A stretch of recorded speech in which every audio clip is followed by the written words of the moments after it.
Breaking news. Medak జిల్లాలో దారుణం చోటు చేసుకుంది. తనను దూరం పెట్టిందంటూ కూడా యేసు అనే వ్యక్తి రేణుకాని అతి దారుణంగా కిరాతకంగా కత్తితో పొడిచి పెట్రోల్ పోసి తగలబెట్టిన వైనం ఏర్పడింది. అయితే ఈ నెల 6 నుంచి కూడా తన తల్లి కనిపించకపోవడంతో మొదట టౌన్ పిఎస్ లో కొడుకులిద్దరు కూడా ఫిర్యాదు చేశారు. మెదక్లోని ఫాతేనగర్ లో ఉంటున్న రేణుక భర్త చనిపోవడంతో ఇద్దరు పిల్లలతో కూడా కలిసి ఉంటున్నారు. ఇదే నేపథ్యంలో ఇంటి పక్కనే ఉండే యేసుతో రేణుకకు వివాహిత సంబంధం ఏర్పడింది.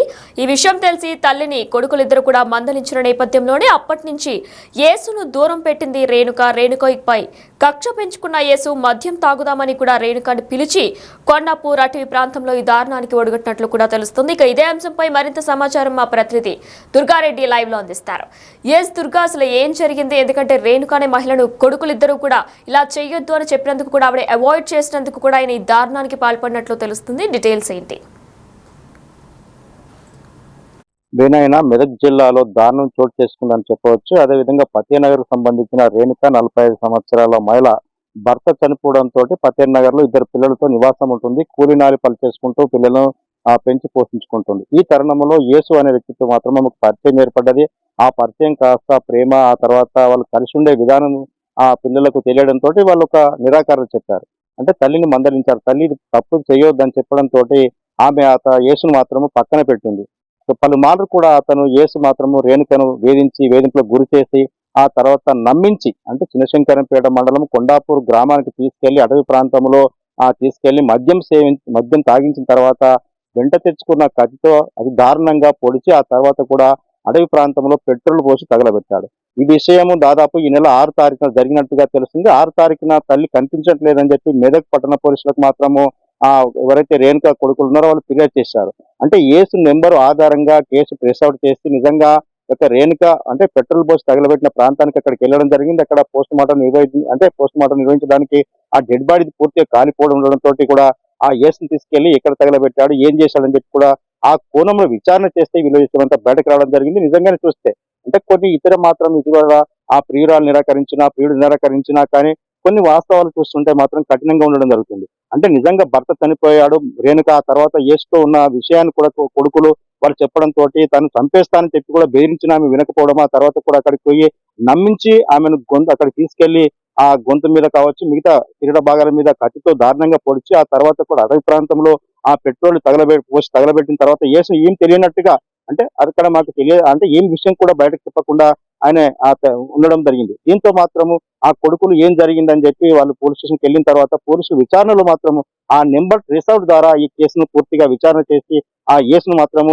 కటకటలోకి పంపే ప్రయత్నంలో ఉన్నారు. కేసు అంటే యేసు ఒక్కడే చేశాడా, యేసు ఇంకెవరన్నా ఈ విషయంలో సహకరించారా రేణుకొని చంపే విషయంలో అని చెప్పి కూడా పూర్తిగా పోలీసులు ఆ కోణంలో కూడా దర్యాప్తు చేస్తున్నట్లు మెదక్ సంబంధించిన విషయం తెలుస్తుంది. దీంతో పాటు అంటే యేసు గతంలో తనకు అంటే రేణుకతో పరిచయం అయినప్పుడు ఏ విధంగా ఉండే, ఆ తర్వాత ఎందుకు కక్ష పెంచుకున్నాడు, అదే ఇవిని దూరం పెట్టినంత మాత్రం కక్ష పెంచుకొని చంపేంత దారుణం ఏముంటుంది అంటే వాస్తవాన్ని చూసినట్లయితే నిజంగానే కొడుకులు మందలించారు. తర్వాత కొడుకుకు తప్పని చెప్పడం జరిగింది.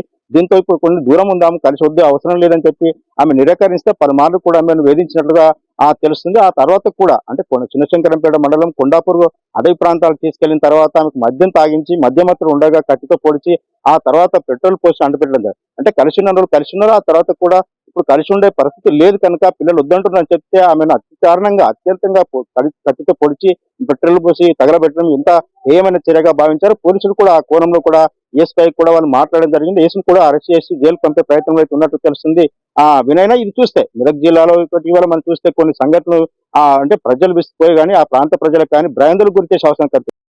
ఒక మహిళను తీసుకెళ్లి ఆమెతో శారీరకంగా వాడుకొని ఆ తర్వాత కూడా చంపి పెట్రోల్ పోసి తగలబెట్టడము, ఆ తర్వాత ఏం తెలియనట్టు నటించడం చూస్తుంటే ఒక మనుషులు అనే వారు ఏ విధంగా ప్రవర్తిస్తున్నారు, ఏ విధంగా ఉంటున్నారు అని చెప్పి కూడా ఆ ప్రాంత ప్రజలంతా కూడా భయాందోళనకు గురి చేసే పరిస్థితి కనిపిస్తుందని చెప్పొచ్చు. వినైనా అయితే దుర్గారెడ్డి, వీరిద్దరికి కూడా వివాహిత సంబంధం ఉన్నట్టుగా కూడా తెలుస్తుంది. మరి యేసుకి పెళ్ళయిందా, లేకపోతే యేసు తరపున కుటుంబ సభ్యులు ఎవరైనా దీని గురించి మాట్లాడుతున్నారా? అయితే ఈ సంఘటన తెలిసిన తర్వాత యేసు కానీ తర్వాత యేసు కుటుంబ సభ్యులు కానీ ఇక్కడ మీడియా ముందు కావచ్చు పోలీస్ స్టేషన్కి రాలేదు. అంటే యేసు వాడిన సెల్ ఫోన్ ఆధారంగా మాత్రమే కేసును ట్రేస్ అవుట్ చేయడం జరిగింది. యేసును వాళ్ళు అరెస్ట్ చేయడం జరిగింది. ఆ తర్వాత వెనకేమన్నా కోణాలు ఉన్నాయా, ఆ తర్వాత కూడా నిజంగానే వీళ్ళు భర్త చనిపోయిన తర్వాత ఎప్పుడైతే రేణుక ఉందో రేణుక ఫతేనగర్ లో నివాసం ఉన్నప్పుడు చాలా రోజుల నుంచి కూడా వీళ్ళకి పరిచయం ఉన్నట్లుంది. అంటే ఆ పరిచయం కాస్త ప్రేమగా మారి తర్వాత వీళ్ళు కలిసి ఉండే విధానం కూడా నచ్చకపోతే అటు కుటుంబ సభ్యులు తల్లిదండ్రులు అంటే తల్లిని మందలించడం జరిగింది. ఎవరైతే కొడుకులు ఉన్నారో రేణుక కొడుకులు. ఆ తర్వాత కూడా కొన్ని రోజుల మధ్య దూరం పెట్టింది యేసును. ఆ దూరం పెట్టిన రేణుకపై కక్ష పెంచుకొని అతి దారుణంగా అంటే నాకు ఖచ్చితంగా రావాలి, కావాలి, కలిసి ఉండాలని ఒక ఆ విధంగా వ్యవహరించడం, ఆ తర్వాత ఆమెకు బెదిరింపులకు గురి చేయడము, ఆమె సస్యమీర అనడం వల్లనే ఈ యొక్క రేణుకపై కక్ష పెంచుకొని అతి దారుణంగా చంపినట్లుగా పోలీసు విచారణలో కొంత విషయాలు మాత్రం చెప్పినట్టు తెలుస్తుంది. నిజంగా ఇప్పటివరకు అయితే యేసుకు సంబంధించిన వివరాలు మాత్రం ఎక్కడ కూడా పోలీసులు వెల్లడించలేదు. ఆ తర్వాత యేసు పెళ్లి అయింది కావచ్చు, కొంత అంటే దాదాపు వాళ్ళకు భార్య పిల్లలు ఉన్నట్టు తెలుస్తుంది. నిజంగా వాళ్ళని కూడా ఇందులో లాగడం, బలి చేయడం కూడా కరెక్ట్ కాదని చెప్పి కూడా కొంతమంది చెప్తున్నారు. నిజంగా యేసు చేసింది మాత్రం ఫతేనగర్ లో జరిగిన ఆ ప్రాంతంలో రేణుకను చంపిందంటే కూడా చాలా మంది నమ్మలేకపోయారు. నిజంగానే తర్వాత తెలిసి ఈ విషయంలో మాత్రం యేసును మాత్రం కఠినంగా శిక్షించాలి, ఇంత దారుణానికి పాల్పడ్డ వ్యక్తి మాత్రం ఊరుకునే పరిస్థితి లేదని చెప్పి కూడా ఆ ప్రాంత ప్రజలు ఆ పోలీస్ స్టేషన్ కి వచ్చి కూడా కొంత కంప్లైంట్ చేసినట్టు తెలుస్తుంది. ఆ తర్వాత కూడా ఎవరైతే ఇప్పుడు తండ్రి లేడు, ఆ తర్వాత రేణుక తల్లి చనిపోవడం ఏంది, ఇద్దరు కొడుకులు అనాథలయ్యారు. అంటే దానికి కారణం ఏంటి, అసలు విషయాలు ఏంటి, ఏ విధంగా వివరిస్తున్నారు, ఏం జరుగుతుంది అని చెప్పి కూడా మెదక్లో కొంత చర్చ అయితే మొదలైందని చెప్పవచ్చు. పోలీసులు కూడా అంటే ఒకవేళ గల్లీలో జరిగింది కనుక అక్కడ ప్రాంతంలో ఏమైనా ఆ గొడవలు జరిగే అవకాశాలు ఉంటాయి కనుక అక్కడ భద్రత ఏర్పాటు చేసి అక్కడ నిజంగానే రేణుక మృతదేహం అంటే మొత్తం కాలిపోయింది కనుక ఆమె రేణుక మృతదేశం కూడా అంత్యక్రియలు చేసే పరిస్థితి లేదు. అంటే దాదాపు ఏ విధంగా వివరించాడు యేసు అని చెప్పి కూడా ఆ ప్రాంత ప్రజలైతే చర్చ అయితే మొదలైందని చెప్పవచ్చు. నిజంగా వారంతా కూడా కఠినంగా శిక్షించాలి యేసును అని చెప్పి కూడా డిమాండ్ చేసిన విషయం అయితే మనకు తెలుస్తుంది. వినయన.